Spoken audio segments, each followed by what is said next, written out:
بسم الله الرحمن الرحيم الحمد لله الذي لم يتخذ ولدا ولم يكن له شريك في الملك ولم يكن له ولي من الذل وكبره تكبيرا، والصلاة والسلام الأتمان الأكملان على سيدنا وحبيبنا ونبينا وقدوتنا ومولانا وقرة أعيننا محمد بن عبد الله وعلى آله الطيبين الطاهرين ومن تبعهم بإحسان إلى يوم الدين، أما بعد. قال الله تبارك وتعالى: أعوذ بالله من الشيطان الرجيم، بسم الله الرحمن الرحيم. أفحكم الجاهلية يبغون ومن أحسن من الله حكما لقوم يوقنون.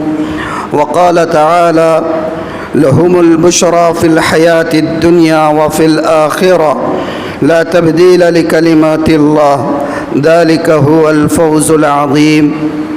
وقال تعالى: اليوم أكملت لكم دينكم وأتممت عليكم نعمتي ورضيت لكم الإسلام دينا. صدق الله مولانا العظيم. اپنی ملت پر قیاس اقوام مغرب سے نہ کر، اپنی ملت پر قیاس اقوام مغرب سے نہ کر، خاص ہے ترکیب میں قوم رسول ہاشمی، ان کی جمعیت کا ہے ملک و نسب پر انحصار، ان کی جمعیت کا ہے ملک و نسب پر انحصار، قوت مذہب سے مستحکم ہے جمعیت تیری، دامن دین چھوٹا تو جمعیت کہاں، دامن دین چھوٹا تو جمعیت کہاں، جمعیت ہوئی رخصت تو ملت بھی گئی۔ قابل صد احترام بزرگوں، عزیز دوستوں اور بھائیوں، اس وقت بلکہ گزشتہ کئی دہائیوں سے پوری دنیا میں مسلمانوں کا جو حال ہے اور مسلمان جس صورتحال سے گزر رہے ہیں، اور بالخصوص ہمارے وطن عزیز بھارت کے اندر مسلمانوں کے جو مسائل ہے اور مسلمانوں کے سامنے جتنی ایشوز ان کے سامنے درپیش ہے، تو ان کا ایک لامتناہی سلسلہ ہے۔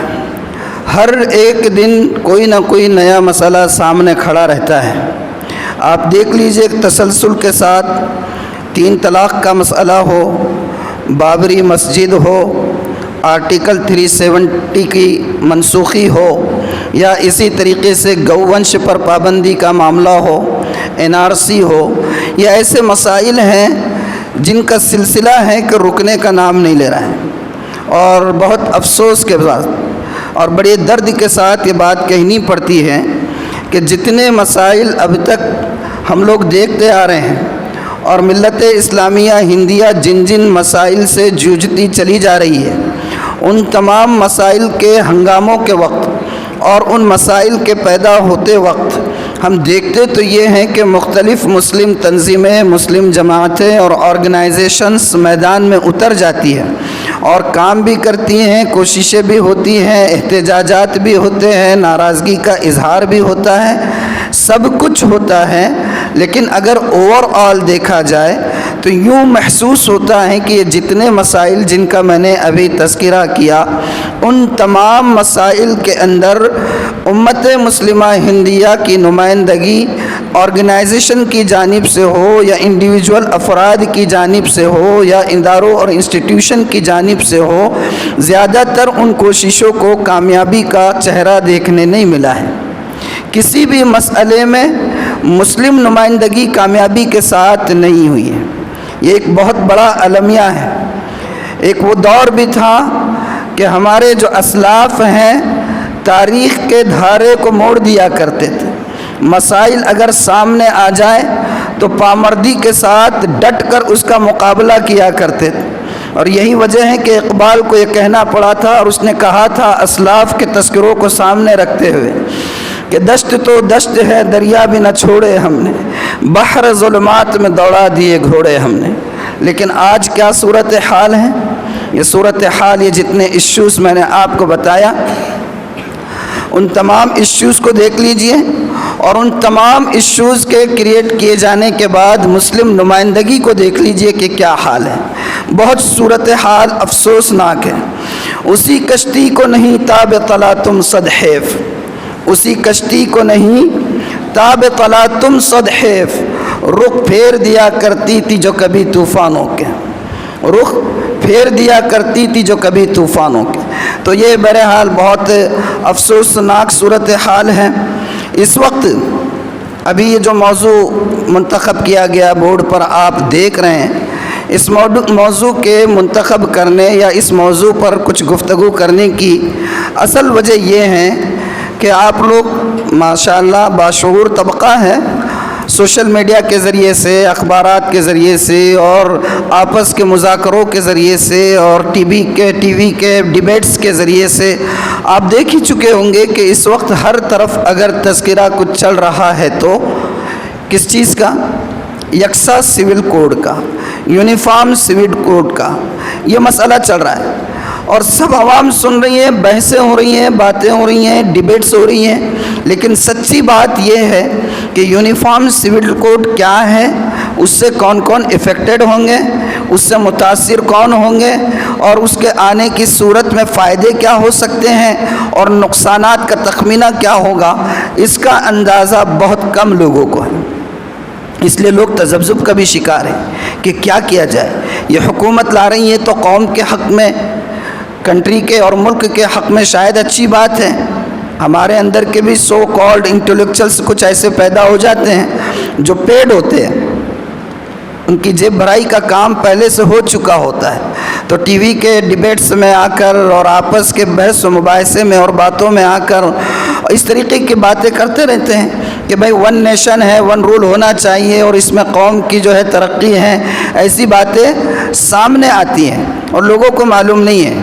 لیکن اصل مسئلہ یہ ہے، آپ سچی بات کہہ رہا ہوں کہ یونیفارم سول کوڈ اگر آتا ہے تو اس سے صرف مسلمان متاثر نہیں ہوں گے، اس سے صرف مسلمان متاثر نہیں ہوں گے، اس سے متاثر تو سبھی ہوں گے.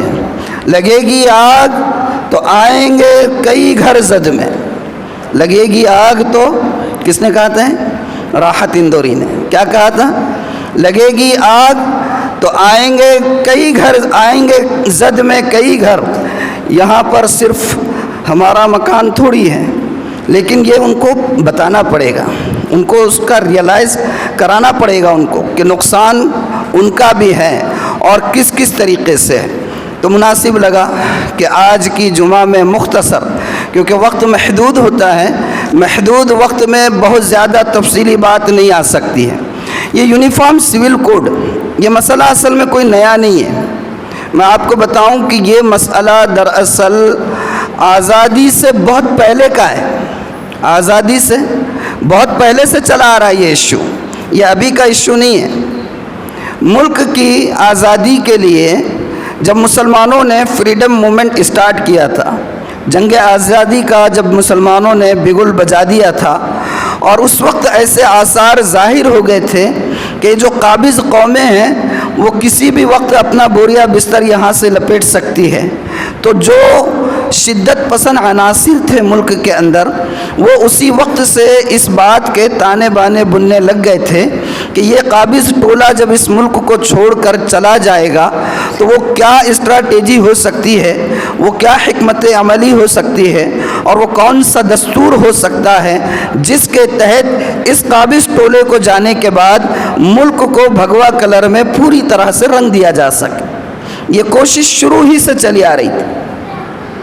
اور انگریز جب اس ملک سے گئے تھے تو انہوں نے جانے سے پہلے ہی سے اس ملک کی دستور کی، کانسٹیٹیوشن کی اساس رکھ دی تھی.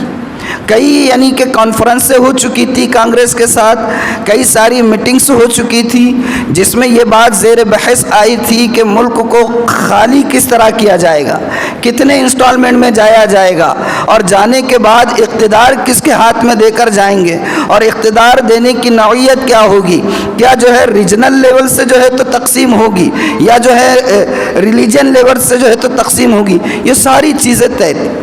اور اسی وقت سے کچھ شدت پسند عناصر جو اگرچہ فریڈم موومنٹ کے اندر شامل تھے لیکن اس بات کے لیے مستقل کوشاں تھے کہ انگریزوں کے جانے کے بعد اس ملک کا جو رنگ ہو وہ زعفرانی رنگ ہو.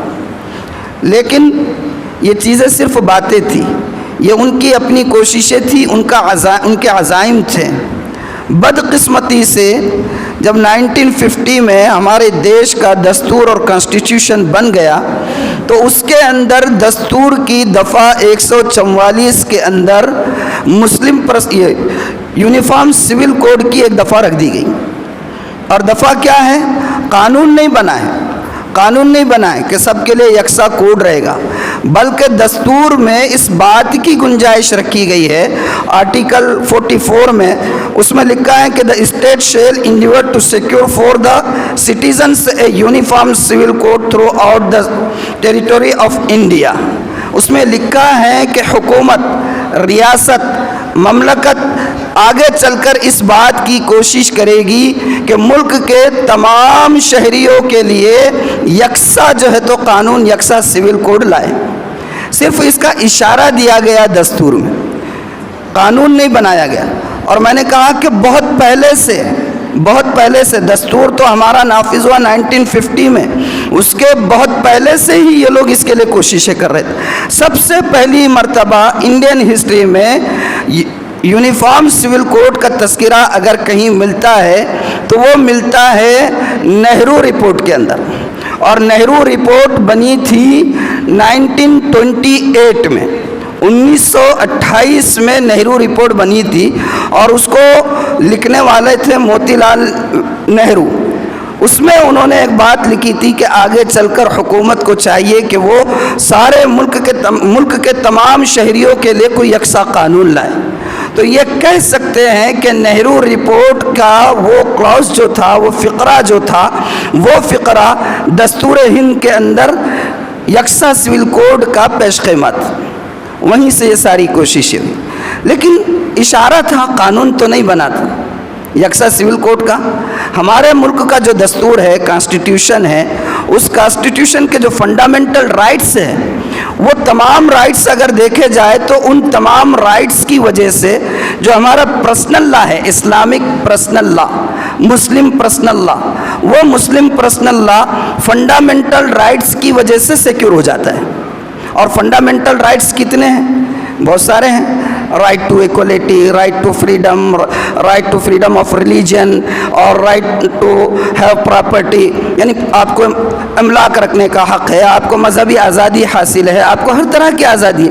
اور ان تمام حقوق کے اندر ہی ہمارا مسلم پرسنل لا بورڈ سمویا ہوا ہے اور اس سے سیکیور ہو جاتا ہے. لیکن چونکہ ایک شق دستور کے اندر آ چکی ہے تو خاموش کب بیٹھنے والے ہیں؟ برداشت کب ہوں گا؟ اب ایشو تو کچھ ہے نہیں، مسائل تو سامنے ہے نہیں. قوم کو جتنا ہم بیوقوف بنا سکتے تھے بنا چکے ہیں. خودکشیاں کتنی ہو رہی ہیں، اس پر کیسے بات کر سکیں گے؟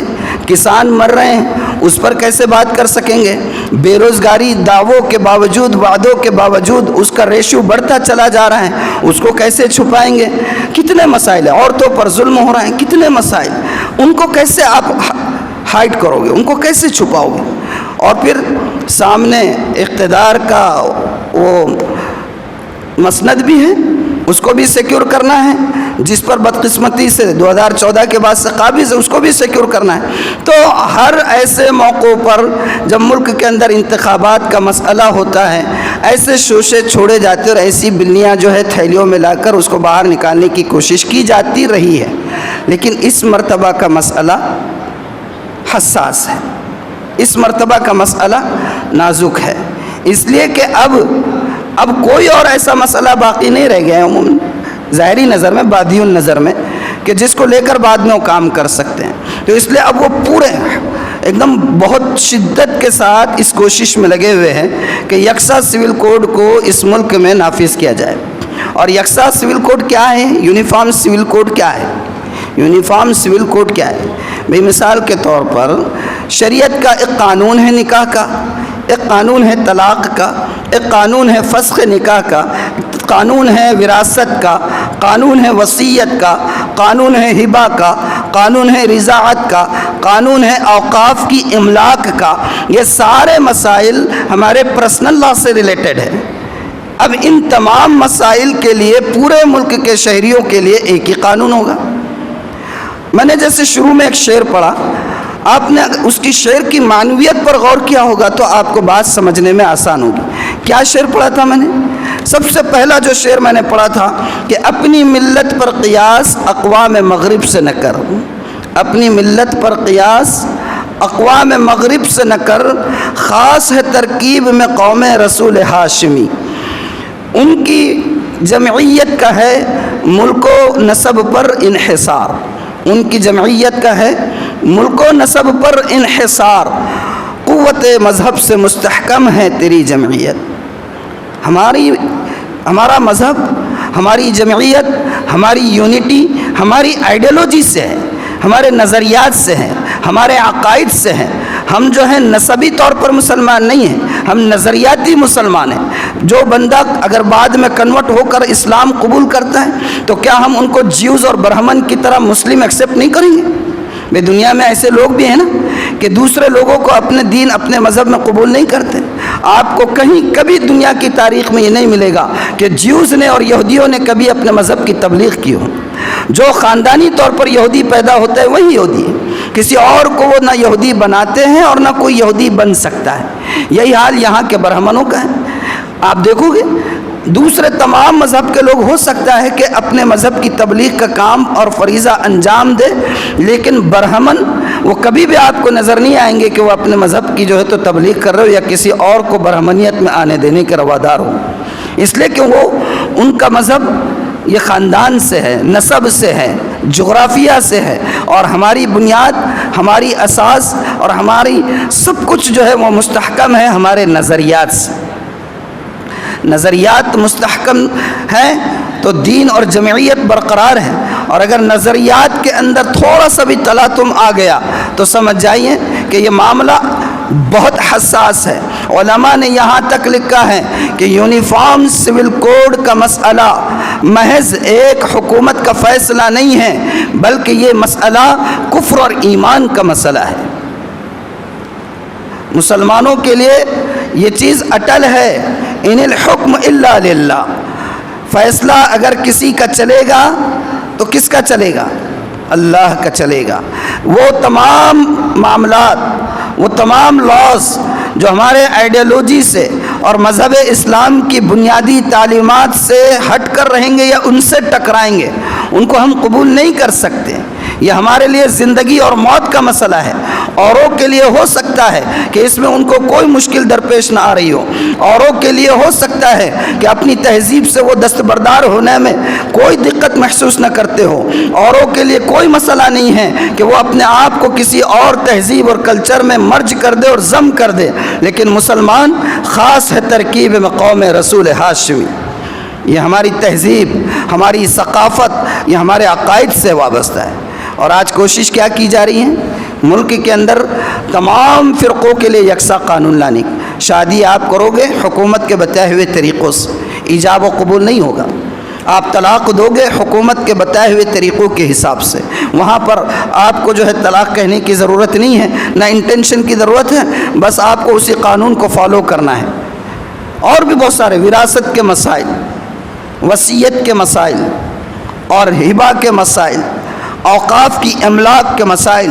آپ سوچئے کہ اس ملک کے اندر بچی کھچی جو کچھ تھوڑی بہت املاک ہے، یوں تو اب ہاتھوں سے سب کچھ نکل چکا ہے، اور کچھ ہے تو یہاں کے ہمارے ہی بہت سارے بے ضمیر، بے دین کہنا چاہیے، شاید مبالغہ ہو، لیکن ویسے افراد قابض بن کر بیٹھے ہوئے، لیکن جو کچھ بچی کھچی چیزیں ہیں، املاک، پراپرٹیز، اوقاف کی ہی صحیح، تو یہ بھی اس کی زد میں آ جائیں گے۔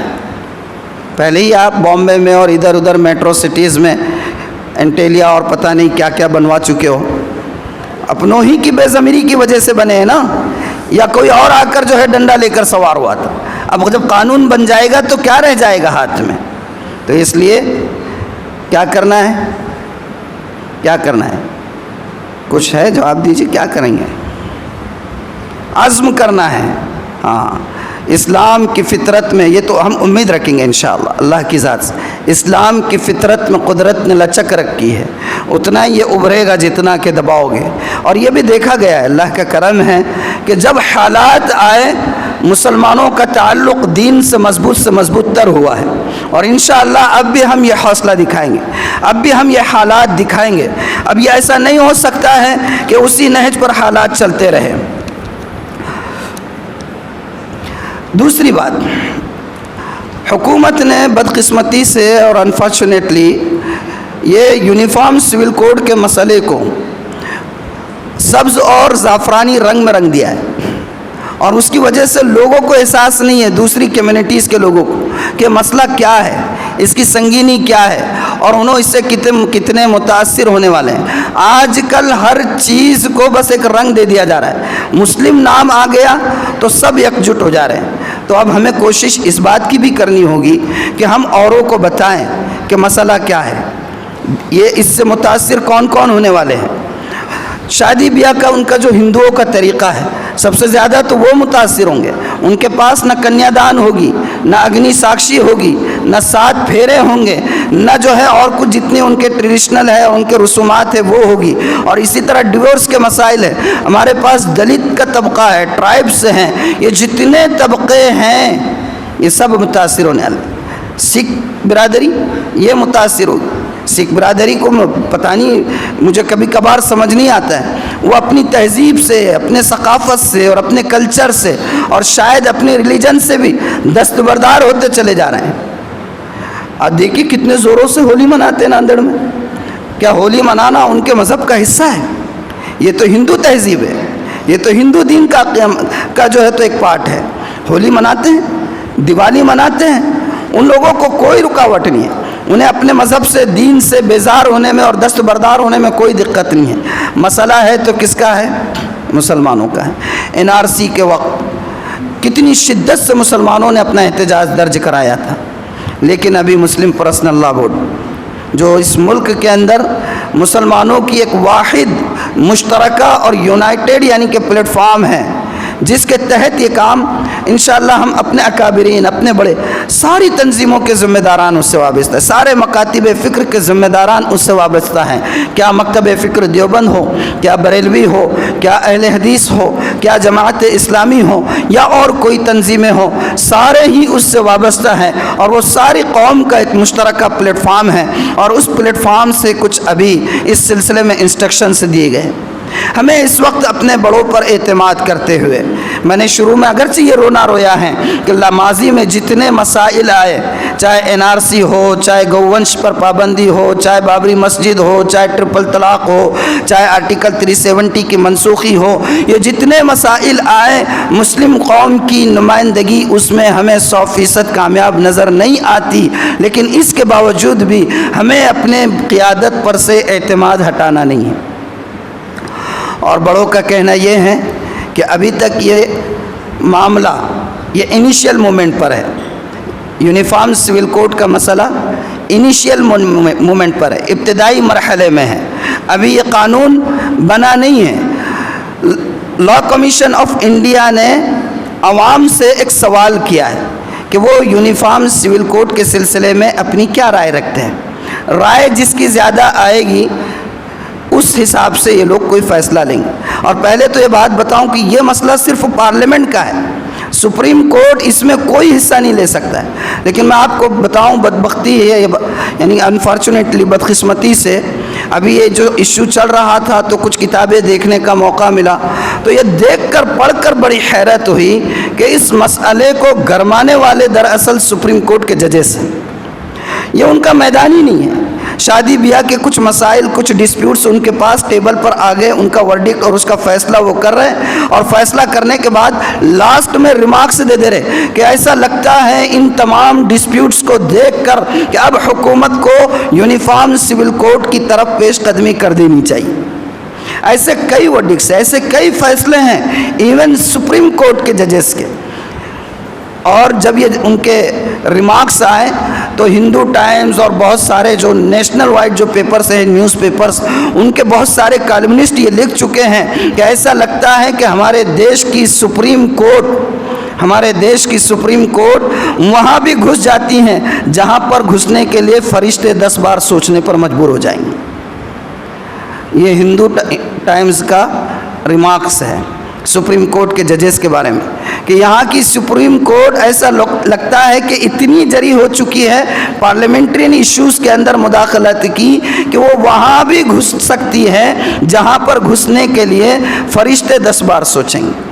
اور اس مسئلے کو دھیرے دھیرے اسٹیپ بائی اسٹیپ ججز نے، اور ججز کون ہیں، کن کے منتخب کردہ ہیں، کن کے بٹھائے ہوئے ہیں، یہ بتانے کی آپ کو ضرورت نہیں۔ تو یہ پوری پلاننگ کے ساتھ ہے۔ اور مقصد کیا ہے؟ مقصد کیونکہ جو لوگ لانا چاہ رہے وہ بھی جانتے ہیں کہ یہ لانے کا عمل آسان نہیں ہے، لیکن مقصد میں نے کہا کہ پہلے دن سے، آزادی سے پہلے سے، جس وقت انگریزوں کے بوریا بستر لپٹ جانے کا وقت سامنے آ چکا تھا اور بصیرت کی آنکھوں سے دیکھ رہے تھے کہ اب یہ ان کا چل چلاؤ ہے اور کسی بھی وقت جو ہے یہ ملک کو خالی کر سکتے ہیں، تو اس کے بعد ملک کے اندر کوئی ایسا یونیفارم سول کوڈ ہونا چاہیے جو زعفرانی رنگ کا ہو۔ یہ کوشش پہلے سے تھی، اور دھیرے دھیرے اپنے جتنے ان کے نظریات تھے اس کو لا رہے ہیں۔ آخری جو ڈیسٹینیشن ہے وہ کیا ہے؟ ہندو راشٹر، اور اس کی طرف قدم بڑھ رہے ہیں۔ یہ ہمارا ملک ہے، ماضی میں ہم نے ملک کو آزاد کرانے کے لیے سب سے زیادہ قربانیاں اگر کسی نے دی تھی تو مسلمانوں نے دی تھی۔ سب سے زیادہ سونیوں پر اگر کوئی چڑھے تھے تو مسلمان چڑھے تھے۔ پھانسیوں کے پھندوں پر اگر کسی کی گردنیں لٹکی تھی تو مسلم علماؤں کی لٹکی تھی۔ کسی سے کم قربانی نہیں ہے ہمارے اکابرین کی، بلکہ زیادہ قربانیاں ہیں۔ اور آج وقت ملک کی پچھلی آزادی سے زیادہ حساس ہے۔ وہ وقت تھا اپنے وجود کو بچانے کا، وہ وقت تھا ملک کی زمین کو بچانے کا۔ آج وقت ہے ملک کی تہذیب کو بچانے کا۔ آج وقت ہے ملک کی، یہ ملک جو بھارت، اس کی سب سے بڑی خاصیت اس کی ڈائیورسٹی کے اندر ہے۔ اس ملک کے اندر ہر طرح کے رنگ کے لوگ رہتے ہیں، کوئی ہندو ہے، کوئی مسلم ہے، کوئی سکھ ہے، کوئی کرسچنس ہے، کوئی ٹرائبس ہے، کوئی دلت ہے، اور سب اپنے اپنے ٹریڈیشنز کے ساتھ رہ رہے ہیں، سب اپنی اپنی تہذیب اور ثقافت کے ساتھ رہ رہے ہیں۔ اور کیا سہانا منظر ہوتا ہے یہ یکساں سول کوڈ اور یونیفارم سول کوڈ۔ یہ دراصل ایک قانون نہیں ہے، بلکہ یہ اس قانون کی آڑ میں ملک کی اس رنگا رنگی تہذیب اور ملک کی اس ہمہ رنگی اور ملک کی اس ڈائیورسٹی کو ختم کرنے کا کام ہے۔ مسلمانوں نے جیسے پہلے 1947 سے پہلے انگریزوں سے اس ملک کو خالی کرایا تھا اور اپنے ملک کی زمین کو بچایا تھا اور ملک کے خزانوں کو بچایا تھا، آج وقت ہے کہ مسلمان آگے بڑھیں اور اس ملک کی تہذیب، اس ملک کی ثقافت اور اس ملک کی خاصیت، اس ملک کی ڈائیورسٹی، اس ملک کی ہمہ رنگی کو بچانے کے لیے سب سے پہلے اور آگے آئیں۔ لیکن کتنا اور کیسے یہ طے کرے گی ہماری قیادت ہے۔ انڈیویجول ہر کوئی آگے بڑھ کر اس معاملے کو خراب نہیں کرے گا۔ ہمارے مسائل یہی ہے، ہمارے مسائل یہی ہے کہ ہم میں سے ہر شخص اپنے اعتبار سے مسائل کو حل کرنا چاہتا ہے۔ یہ سولوشن نہیں ہے، یہ پراپر وے نہیں ہے، یہ مناسب طریقہ نہیں ہے۔ کسی بھی مسئلے کو حل کرنے کا پراپر وے اور صحیح طریقہ وہ ہوتا ہے کہ ہم اپنی قیادت پر اعتماد کریں، اعتماد رکھیں۔ بسا اوقات بات سمجھ نہیں آتی ہے کہ قیادت کیا کر رہی ہے، کیا کر رہی ہے۔ اللہ کے رسول، کیا آپ سچے نبی نہیں ہیں؟ کیا آپ پر قرآن نازل نہیں ہوتا ہے؟ کیا اللہ کی ذات برحق نہیں ہے؟ تو پھر آپ اتنا دب کر جو ہے معاہدہ کیوں کر رہے ہیں؟ ایسا کیوں ہو رہا ہے؟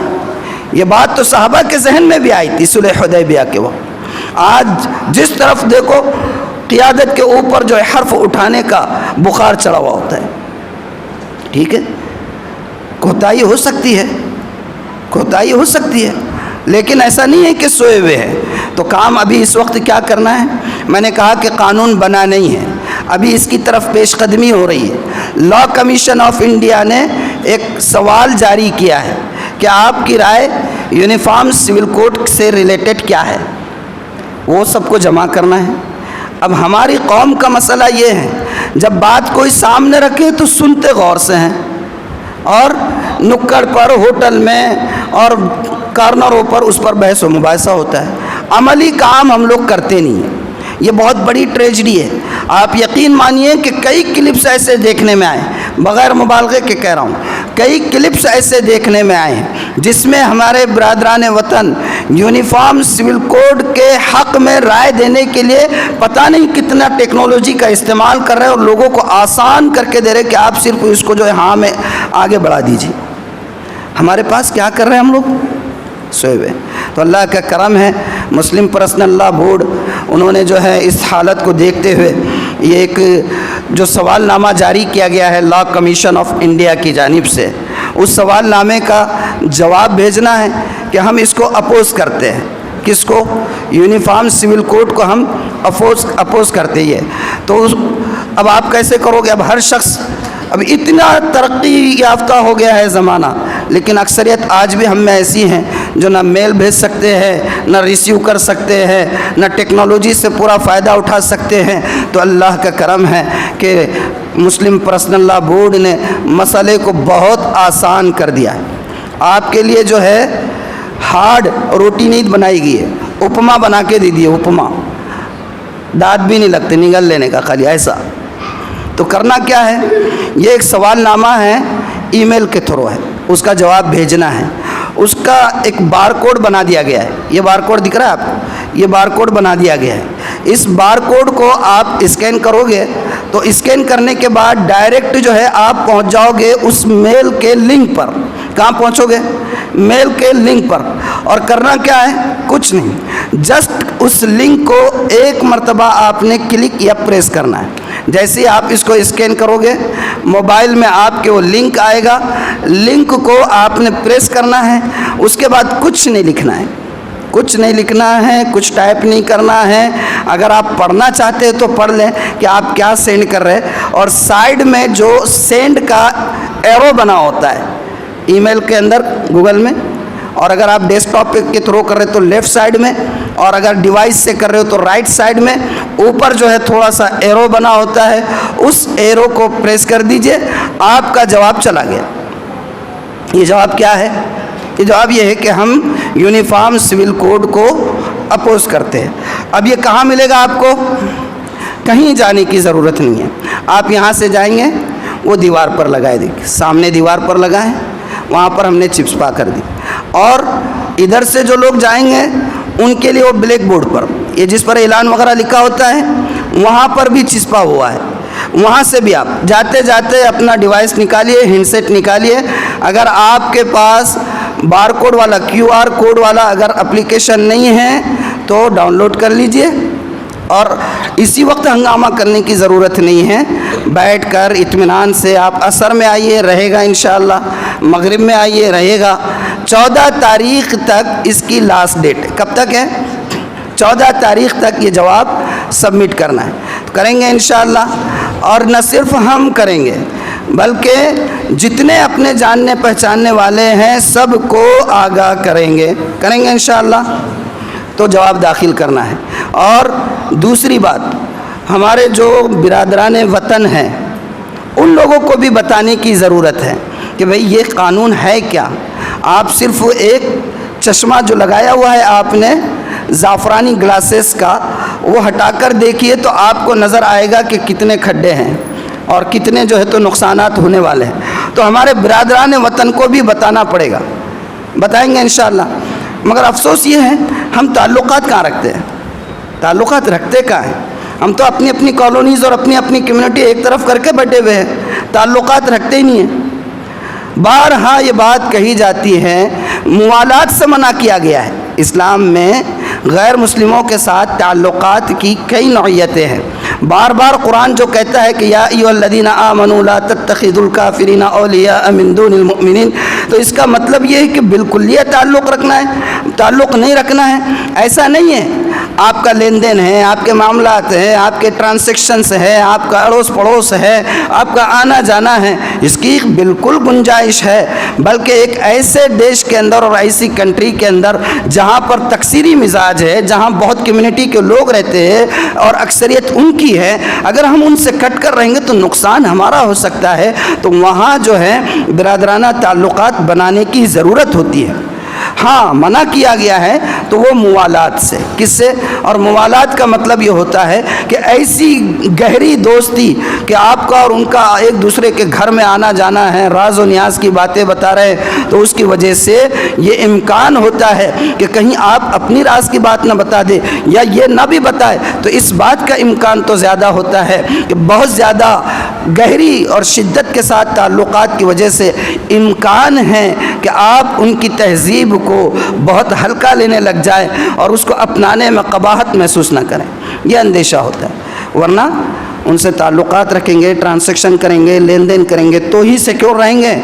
سمجھیے, خدا نہ کرے, خدا نہ کرے, ہزار بار خدا نہ کرے, یہ جو حالات ابھی لے کر چلے جا رہے ہیں نا, آپ یقین مانیے یوں محسوس ہوتا ہے. میں نہیں کہہ رہا ہوں میں کون ہوتا ہوں کہنے والا, جو تاریخ داں ہیں, جو سیاسی مبصرین ہیں, جو اصحاب بصیرت ہے, وہ کہہ رہے ہیں ایسا لگتا ہے خدا نہ کرے کہ وہ اسپین اور اندلس کے حالات یہاں پر پھر دہرا دیے جائیں.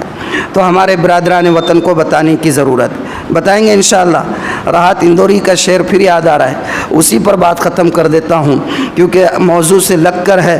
کہا تھا اس نے کہ لگے گی آگ تو آئیں گے گھر کئی زد میں, لگے گی آگ تو آئیں گے گھر کئی زد میں, یہاں پر صرف ہمارا مکان تھوڑی ہے. میں جانتا ہوں کہ دشمن بھی کم نہیں, لیکن میں جانتا ہوں کہ دشمن بھی کم نہیں, لیکن ہماری طرح ہتھیلی پر جان تھوڑی ہے. اور آگے کہا تھا اس نے کہ جو آج صاحب مسند ہے کل نہیں ہوں گے, جو آج صاحب مسند ہے کل نہیں ہوں گے انشاءاللہ. بولیے انشاءاللہ. جو آج صاحب مسند ہے کل نہیں ہوں گے, کرایہ دار ہے ذاتی مکان تھوڑی ہے. اور آخری شعر اس کا کہ سبھی کا خون ہے شامل یہاں کی مٹی میں, سبھی کا خون ہے شامل یہاں کی مٹی میں, کسی کے باپ کا ہندوستان تھوڑی ہے.